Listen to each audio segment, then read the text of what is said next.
मनीष तोमर अपने YouTube channel कक्षा ज्ञान क्लासेज के मंच पर आप सभी का स्वागत करता हूं, हार्दिक अभिनंदन करता हूं।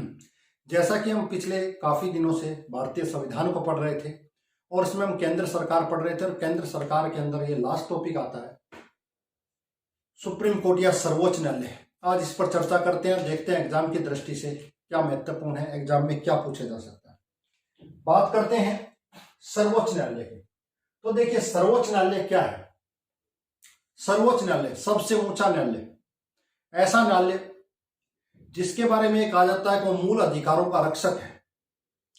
मूल अधिकार अगर हमारे छीन लिए जाएं तो इसके द्वारा हम उसे प्राप्त कर सकते हैं। आपने पढ़ा होगा आर्टिकल 32 के तहत, किसके तहत? आर्टिकल 32 के तहत। दूसरी चीज, सर्वोच्च न्यायालय के अंदर यह माना जाता है कि सर्वोच्च न्यायालय संविधान का वास्तविक व्याख्याकार है। संविधान में क्या है उसकी किस तरीके से स्पष्ट व्याख्या करने का अधिकार किसके पास है? सर्वोच्च न्यायालय के पास है। तो सर्वोच्च न्यायालय एक तरीके से भारतीय लोकतंत्र के रक्षक के रूप में काम करता है, संविधान के रक्षक के रूप में काम करता है, मूल अधिकारों के रक्षक के रूप में काम करता है, संविधान के संरक्षक के रूप में कार्य करता है। तो आखिर ये सर्वोच्च न्यायालय कैसे बना, कैसे निर्मित हुआ, वर्तमान में इसका क्या स्वरूप है, इन सब पर आज चर्चा प्रारंभ करते हैं। तो देखिए सर्वोच्च न्यायालय, जब हम सर्वोच्च न्यायालय की बात करते हैं तो दो चीजें हमको पता होनी चाहिए, एक तो वास्तविक वर्तमान स्वरूप और एक इसकी ऐतिहासिक पृष्ठभूमि। पहले बात करते हैं ऐतिहासिक पृष्ठभूमि, यानी कि इसका किस तरीके से विकास हुआ, किस तरीके से इसका विकास माना जाता है। तो देखिए ऐतिहासिक पृष्ठभूमि की जब हम बात करते हैं तो एक एक्ट आया था, आपने मेरी पहली क्लास में पढ़ा होगा, सेकंड क्लास के अंदर 1773 का रेगुलेटिंग एक्ट।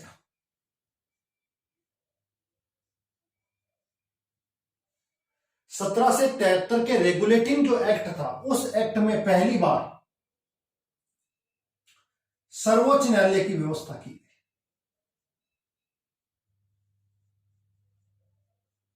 सर्वोच्च न्यायालय की व्यवस्था की गई कहां पर? कलकत्ता में। कब की गई? 74 में की गई, पहली चीज। दूसरा, 1+3 इसमें क्या थे? न्यायाधीश। एक मुख्य न्यायाधीश और 3 अन्य न्यायाधीश थे, और जो मुख्य न्यायाधीश थे वो थे एलिजा एम्पे। ये जो सर्वोच्च न्यायालय था, इसका अधिकारिता क्षेत्र जो कंपनी के अधिकार थे, कंपनी जहां जहां तक फैली थी उनके अधिकार क्षेत्र तक ही सीमित था। समझ में आ गया? यानी कि ये सर्वोच्च न्यायालय कहने के लिए सर्वोच्च न्यायालय था, बाकी इसके अधिकारों को बहुत मात्रा तक सीमित कर दिया गया था। इसको ज्यादा स्वतंत्रताएं नहीं थी, इसका क्षेत्र विस्तृत नहीं था। यहां पर यह विस्तार देखने को मिलता है सबसे पहले देश के अंदर, ये न्याय व्यवस्था देखने को मिलती है मॉडर्न हिस्ट्री में। समझ में आ गया? प्राचीन इतिहास अलग है, मॉडर्न हिस्ट्री में आपको ये व्यवस्थाएं देखने को मिलती हैं। इसके बाद हाई कोर्ट्स की स्थापना की गई। हाई कोर्ट्स की स्थापना के बाद 1935 भारत शासन अधिनियम, और इस अधिनियम में पहली बार संघीय न्यायालय की व्यवस्था की।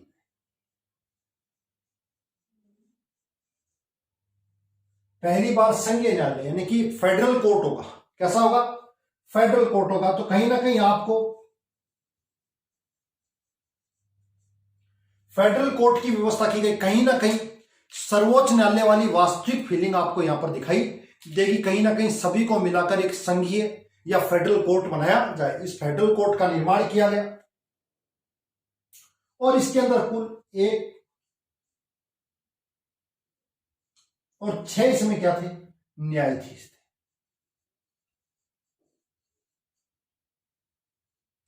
इसने पाकिस्तान के रूप में काम किया, इसने जो म्यांमार भारत का अटक गया उसके रूप में भी काम किया था। प्रारंभिक अवस्था में इसने सभी के लिए काम किया था, संघीय न्यायालय के रूप में काम किया। और इसके जो मुख्य न्यायाधीश थे वो थे मोरिस ग्वेयर।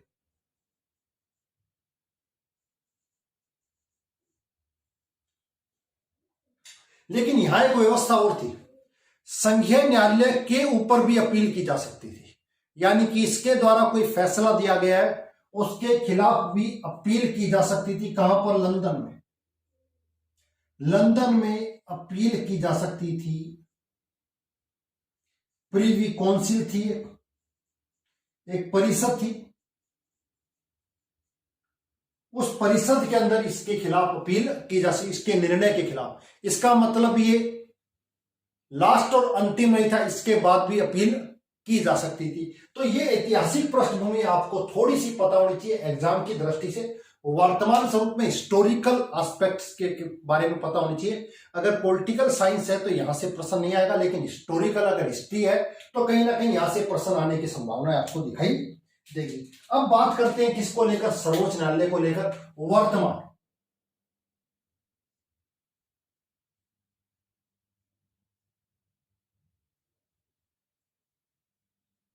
वर्तमान की अगर हम बात करें सर्वोच्च न्यायालय की, तो ध्यान रखिएगा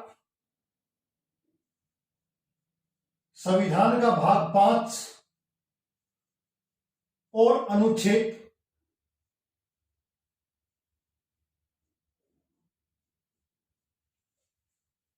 147 तक में आपकी संपूर्ण जानकारी दी गई है। किसकी? सर्वोच्च न्यायालय के बारे में। मैंने कहा मुख्य रूप से सर्वोच्च न्यायालय का जो गठन है 26 जनवरी 1950 को किया गया और इसने जो कार्य प्रारंभ किया वो 28 जनवरी 1950 को किया। बेसिक जानकारी है जो इतिहास की आपको पता होनी चाहिए। प्रारंभ में 1+7 न्यायाधीश थे।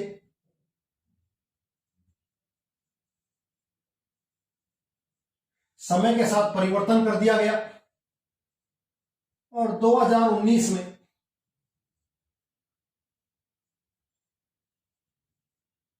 1+33 इसके न्यायाधीश हैं। समय के साथ परिवर्तन कर दिया गया। 1956 में संशोधन किया गया, 1960 में संशोधन किया गया, 77 में संशोधन किया गया, 86 में संशोधन किया गया, 2008 में संशोधन किया गया। संशोधन काफी बार हुए, ध्यान रखिएगा। इससे पूर्व 2008 में किया गया, 1986 में किया गया, 77 में किया गया, 60 में किया गया, 56 में किया गया। ये थोड़े से आपको पता होने चाहिए, बाकी इनको याद करने की आवश्यकता नहीं है, लेकिन ये सारे परिवर्तन आपको देखने को मिलते हैं। तो वर्तमान के अंदर सुप्रीम कोर्ट में कितने न्यायाधीश? एक मुख्य न्यायाधीश और 33 अन्य न्यायाधीशों की व्यवस्था की गई। अब ये जो सुप्रीम कोर्ट है, मैंने आपको कहा सर्वोच्च न्यायालय क्या है, तो दो चीजें ध्यान रखनी है। एक तो मूल अधिकारों का रक्षक, सेकंड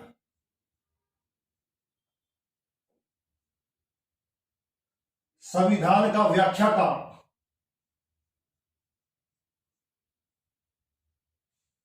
ये चीज आपको थोड़ी पता होनी चाहिए, संविधान की व्याख्या करने वाला और मूल अधिकारों के रक्षक के रूप में। बाकी इसको कितने भी रूप में मानो, लेकिन दो मुख्य रूप से इसकी चीजें आपको पता होनी चाहिए। एग्जाम की दृष्टि से बार बार पूछ लिया जाता है, ये बेसिक आपको पता होनी चाहिए। ठीक है। वर्तमान के अंदर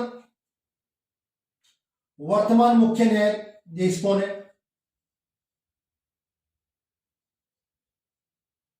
चंद्रचूड़। वर्तमान में 50वें मुख्य न्यायाधीश के रूप में अभी क्या कर रहे हैं? कार्य कर रहे हैं। ये चीज आपको पता होनी चाहिए। अब बात करते हैं सर्वोच्च न्यायालय के कुछ मुख्य अनुच्छेदों के बारे में। एग्जाम्स में पूछ लिया जाता है, तो ध्यान रखिएगा। फर्स्ट अनुच्छेद आता है 124। 124 के अंदर सुप्रीम कोर्ट का प्रावधान किया गया। सुप्रीम कोर्ट का प्रावधान किया गया, इसको थोड़ा सा आपको ध्यान रखना है। अब इसके अलावा इसमें बहुत सारे परिवर्तन हुए, वो क्या है? तो इसी आर्टिकल्स के बहुत सारे सब आर्टिकल्स हैं।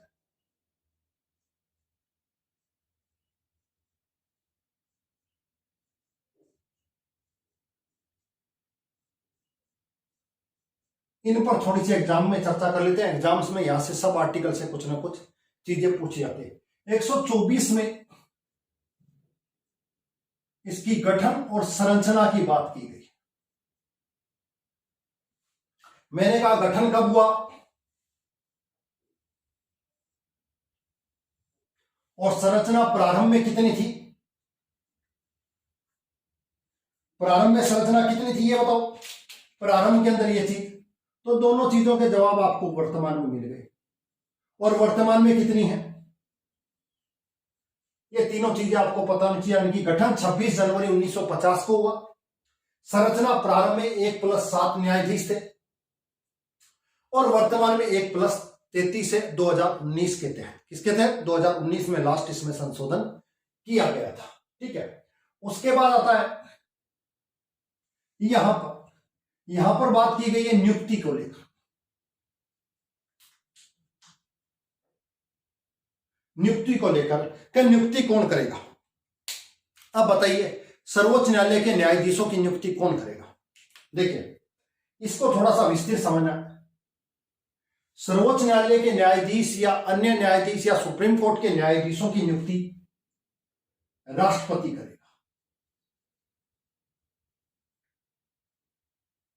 पहली चीज कौन करेगा, राष्ट्रपति करेगा, पहली चीज। अब राष्ट्रपति कैसे करेगा, तो राष्ट्रपति कॉलेजियम की सिफारिश पर करेगा।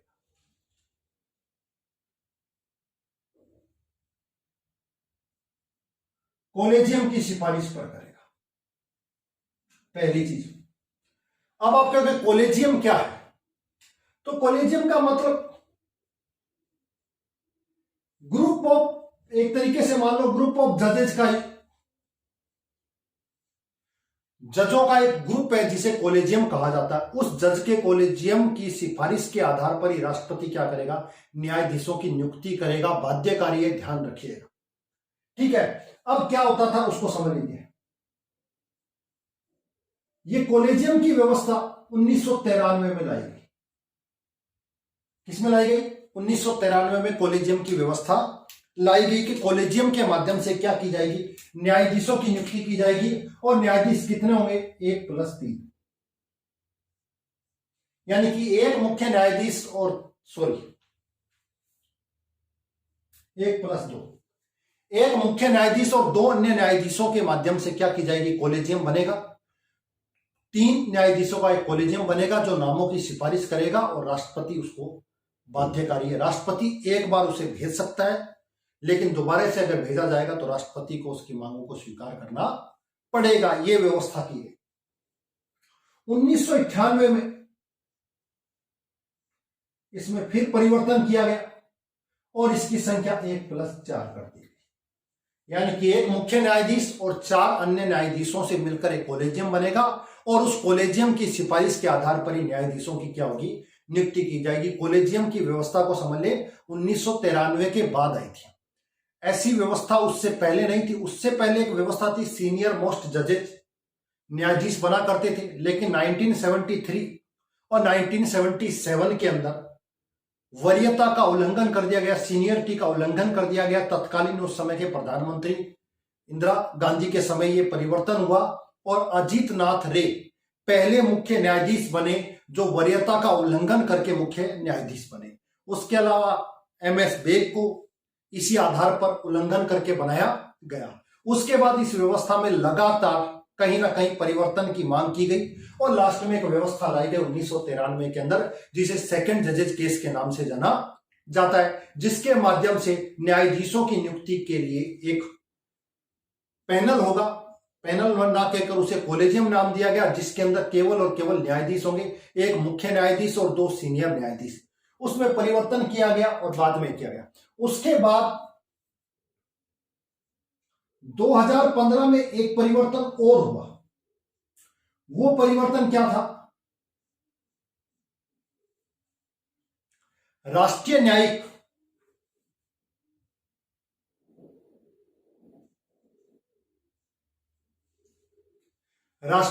नियुक्ति आयोग बनाया गया 2015 में। ध्यान रखिएगा, ये आयोग बनाया गया। कुल 6 सदस्य, कितने, 6 सदस्य, संविधान में संशोधन किया गया, 99वां संशोधन, जिसमें 6 सदस्य शामिल किए गए, जिसमें से एक मुख्य और 2 अन्य न्यायाधीशों को भी इसमें शामिल किया गया। कानून मंत्री को भी इसमें शामिल किया गया। कहा गया कि यह जो कमीशन होगा यही न्यायाधीशों की नियुक्ति की क्या करेगा, सिफारिश करेगा और राष्ट्रपति इसको नियुक्ति करेंगे। संविधान में कॉन्स्टिट्यूशन ये संशोधन किया गया। लेकिन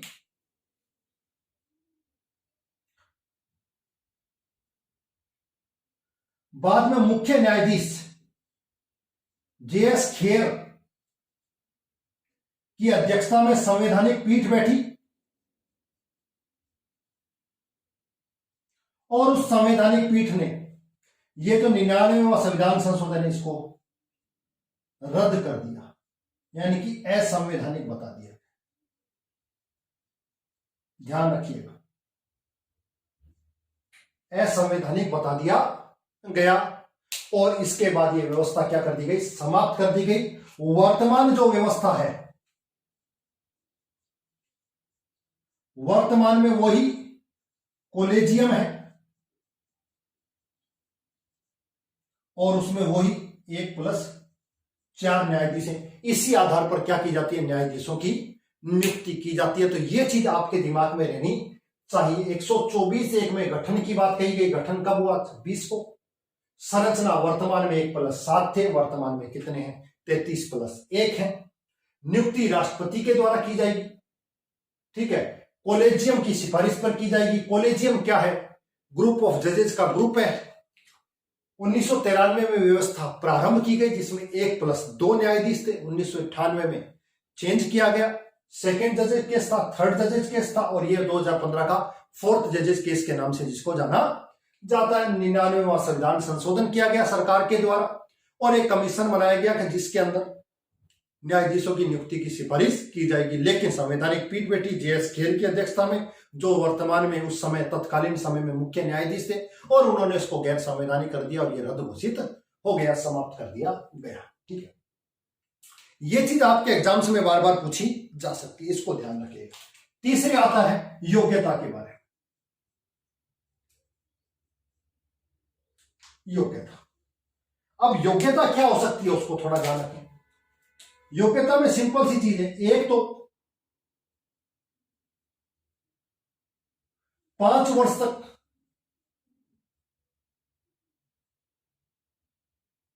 न्यायाधीश के रूप में रहो या 10 वर्ष तक वकालत हो और या फिर राष्ट्रपति की नजर में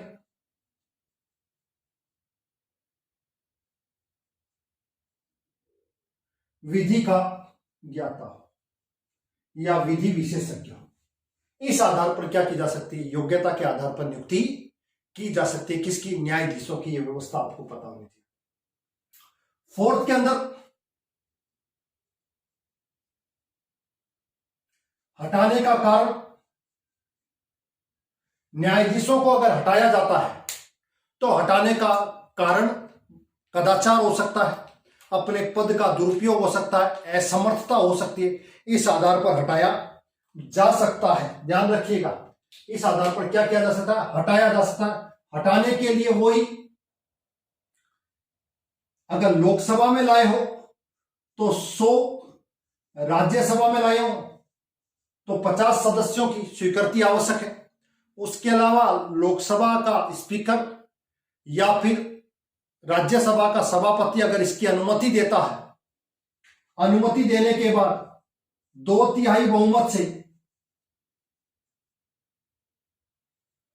अगर ये पास हो जाता है तो न्यायाधीशों को क्या किया जाएगा, हटाया जाएगा। ये स्पष्ट ध्यान रखिएगा, हटाया जा सकता है।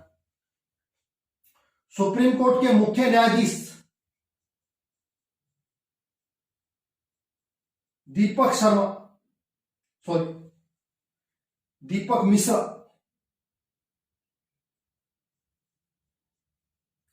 हटाने का प्रावधान लाया गया था, 45वें नंबर के थे, लेकिन इसके जो लाने के प्रस्ताव को स्वीकार नहीं किया गया। ये चीज आपको थोड़ी सी एग्जाम में पूछ ली जाती है, इसको थोड़ा सा आपको ध्यान रखना है, एग्जाम्स में इसलिए पूछ लिया जाता है। उसके अलावा हटाने का कारण के अलावा हटाने की जो विधि है,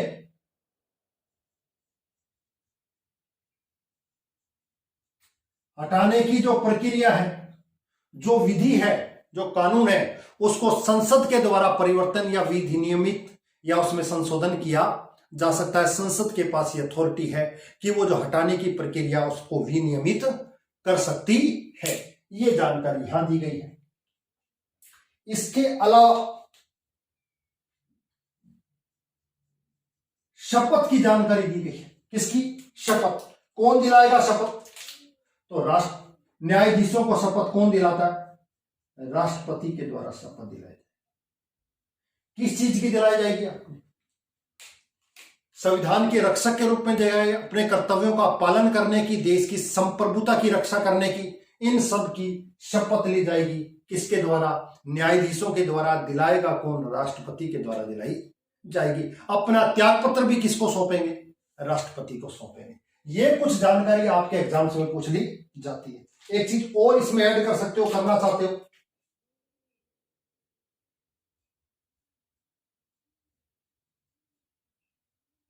सेवा शर्तें भी जोड़ सकते हो। पद से हटने के बाद, कार्य मुक्त हो जाने के बाद किसी भी न्यायालय में क्या नहीं करेंगे? प्रैक्टिस नहीं की जाएगी। ये कुछ शर्तें इनकी रखी गई है। एग्जाम्स में यहां से कुछ ना कुछ पूछ लिया जाता है, ध्यान रखिएगा। आर्टिकल 24 के अंदर सुप्रीम कोर्ट के प्रावधान की व्यवस्था की गई है। 124(1) में गठन और संरचना में बता चुका हूं आपको। 124(2) के अंदर नियुक्ति की बात कही गई है राष्ट्रपति के लिए। 3 के अंदर योग्यता की बात कही गई है। नियुक्ति कोलेजियम करेगा। कोलेजियम क्या होता है? जजों का एक ग्रुप होता है जिसमें वर्तमान में 1+4 न्यायाधीश होते हैं, एक मुख्य और 4 सीनियर मोस्ट जजेज होते हैं। हटाने की प्रक्रिया वही संसद के द्वारा हटाया जाएगा। हटाने के लिए महाभियोग जैसा शब्द नहीं, रिमूव जैसा शब्द का प्रयोग किया गया है। लोकसभा में लाने के लिए, प्रस्ताव लाने के लिए 100, राज्यसभा में 50, दोनों के जो अध्यक्षता जो कर रहे हैं वो इसको स्वीकार करें या ना स्वीकार करें, उनके हाथों पर निर्भर करता है। हटाने की प्रक्रिया को संसद के द्वारा संशोधित, परिवर्तित, विनियमित किया जा सकता है। शपथ राष्ट्रपति के द्वारा दी जाएगी और सेवा और शर्तों की जानकारी दी गई। ये बेसिक जानकारी है जो आपके एग्जाम्स में कहीं ना कहीं पूछी जा सकती है, ध्यान रखिएगा। दीपक मिश्रा 45वें मुख्य न्यायाधीश जिन्हें हटाने के लिए प्रस्ताव लाया गया था, लेकिन स्पीकर के द्वारा उन्हें स्वीकार नहीं किया गया। ये कुछ चीजें आपको पता होनी चाहिए, एग्जाम की दृष्टि से पूछ लिया जाता है, ठीक है। उसके अलावा अनुच्छेद 125, अनुच्छेद 125 में वेतन और भत्तों की जानकारी दी गई। वेतन और भत्तों की जानकारी दी गई है कि जो मुख्य न्यायाधीश होंगे उनको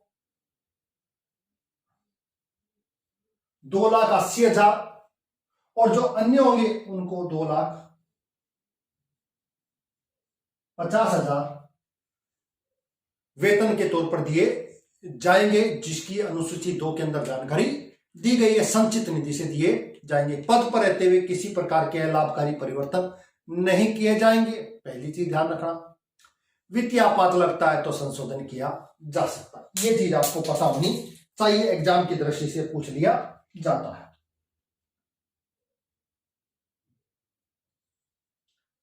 अनुच्छेद 126, 126 ये कहता है कार्यकारी मुख्य न्यायाधीश की नियुक्ति। कार्यकारी मुख्य न्यायाधीश की नियुक्ति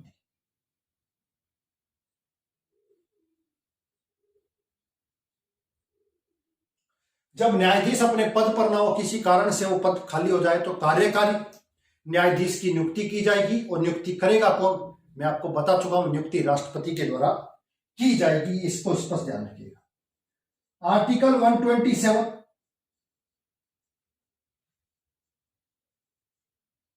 तदर्थ न्यायाधीश की नियुक्ति,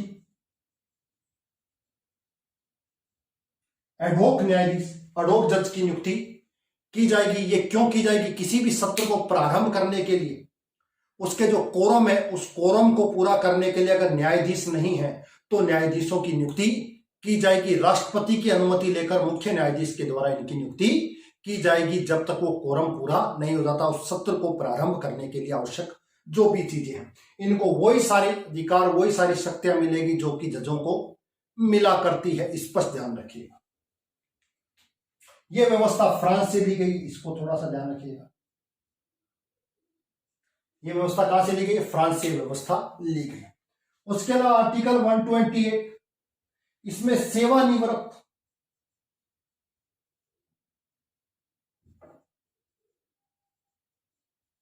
न्यायाधीशों की नियुक्ति वही राष्ट्रपति की अनुमति लेकर मुख्य न्यायाधीश के द्वारा की जाएगी। सेवानिवृत्त न्यायाधीशों की नियुक्ति क्यों की जाएगी?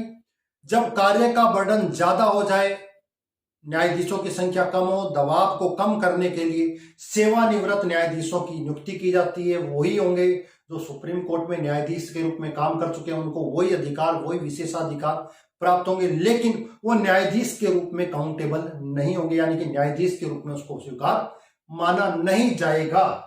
ठीक है। और बाकी उनका उद्देश्य क्या है? कार्य का भार ज्यादा हो जाने से सेवानिवृत्त न्यायाधीशों की क्या की जाएगी? नियुक्ति की जाएगी। वही मुख्य न्यायाधीश करेंगे और वही राष्ट्रपति से क्या लेंगे? अनुमति लेंगे। ये आपको पता होना चाहिए, एग्जाम्स में बार बार पूछ लिया जाता है। इसके अलावा एक दो आर्टिकल और पढ़ लीजिए। आर्टिकल 129, आर्टिकल 129 कहता अभिलेख न्यायालय की स्थापना।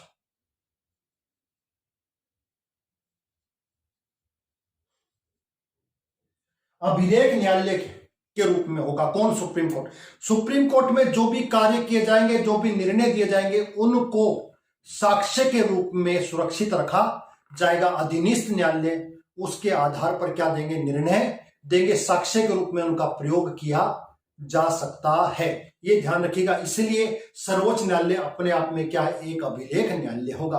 उसके निर्णयों को साक्ष्य के रूप में स्वीकार किया जाएगा या प्रयोग किया जाएगा, इसीलिए इसको अभिलेख न्यायालय कहा है। 130 के अंदर स्थानांतरण की बात कही गई है। सुप्रीम कोर्ट का दूसरे स्थान पर आयोजित होना।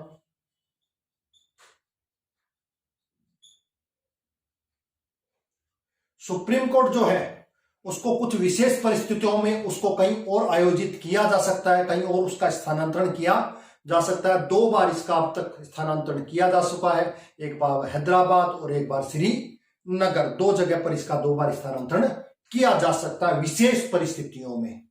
ठीक है। इसके अलावा एक और देख लीजिए,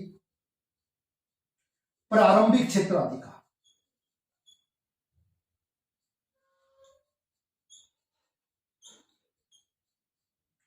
प्रारंभिक क्षेत्राधिकार, सुप्रीम कोर्ट के प्रारंभिक क्षेत्राधिकार क्या है?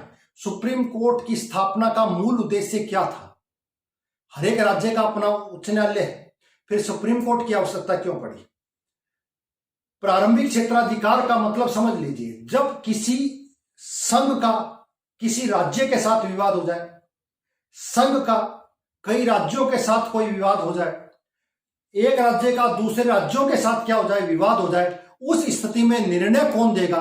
उस व्यवस्था के लिए सुप्रीम कोर्ट की स्थापना की गई है और यही इसका प्रारंभिक क्षेत्राधिकार मान लिया गया। प्रारंभिक क्षेत्राधिकार समझ में आ गया? केंद्र और राज्यों के बीच, केंद्र और राज्य के बीच, केंद्र और राज्यों के बीच, एक राज्य से दूसरे राज्य के बीच अगर कोई विवाद हो जाता है उस पर निर्णय देने का।